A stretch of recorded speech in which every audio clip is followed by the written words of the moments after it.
one of the things that Kelly and I were concerned about when we did our first build on goat was making it too cramped, especially back in the sleeping area. So we decided, since our bed was so high, not to put any overhead cabinets in. So on this build, because the bed is lowered, we now have the space to put some overhead cabinets for both of us, for storing our clothes in, for storing our toiletries in, and not cramping the area too bad.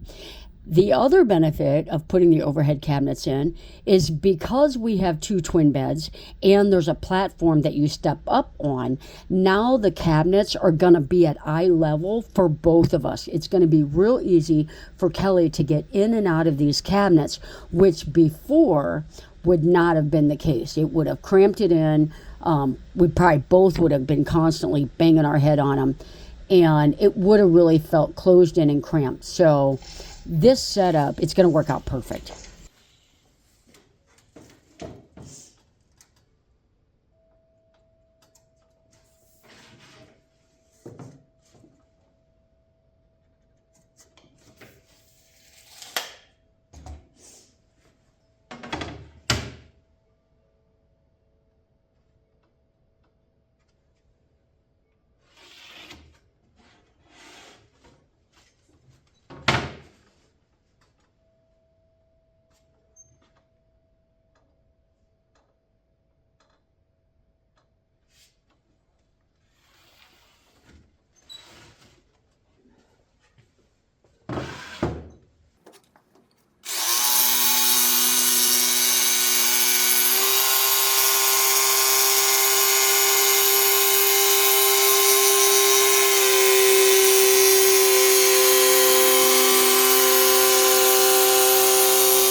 I put these cabinets up without this up because my walls are going to be shiplap, which are like 5/8 to 3/4.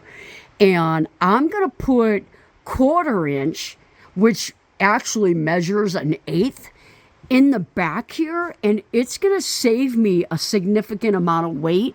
So that's why I did that. This is how I do my cabinets right here, is I put these spacers in here and it gives me the perfect measurement this way. So it stays exactly the way I want it. And then this little board here allows me, if I want to put a puck light here, that gives me the space that I need. I can put an 1/8 of an inch birch on top of that, and then I can have puck lights in every single one of these, and that's what I do for my clients as well. So it serves a double purpose. All right, I got my backs cut and in, and very happy about how they turned out, and so much lighter than doing the shiplap all the way up and putting them up. This turned out a whole lot better. You can hear Maddie agrees. Maddie agrees. So Kelly has 3 20-inch by, I don't even know what that is, 14. The back is 9, so probably close to 14. So tons of clothing storage and toiletry storage. So I'm going to like that. And they're narrow enough that it doesn't really close it in here very much. So, and over here, got the base to the galley done. And what I did was I have a storage area here. This is going to be probably 3 shelves.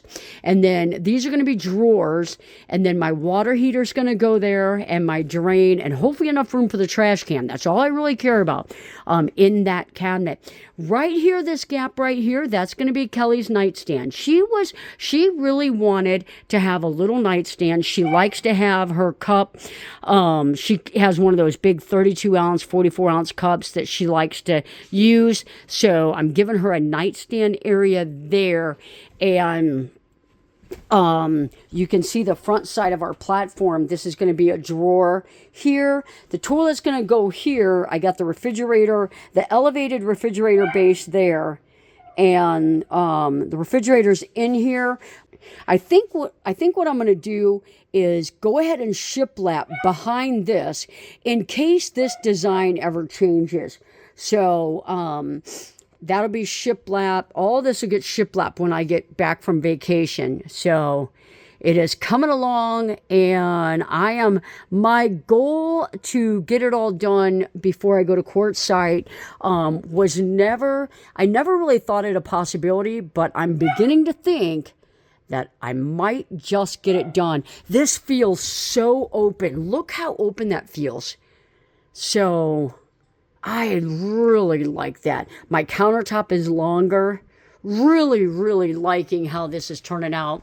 Guys, thanks for following along on this remodel, this crazy, I don't have time for it right now project that I decided to do. I got so inspired after doing Lynn's build and Les and Bernadette and Nancy and Jim and Julie, just so many things in here from other people's builds. So many of the items that I did in other people's builds that I really just wanted to really incorporate together. I bet you my walkway's 30 inches. Kelly is going to love this when she sees this. She hasn't seen the galley in, but she's going to love it. So anyway, guys, I'm going to let you go. I'm going to take a vacation again. Blame it on Kelly. Thanks for following along, guys. I'll see you guys on the next video.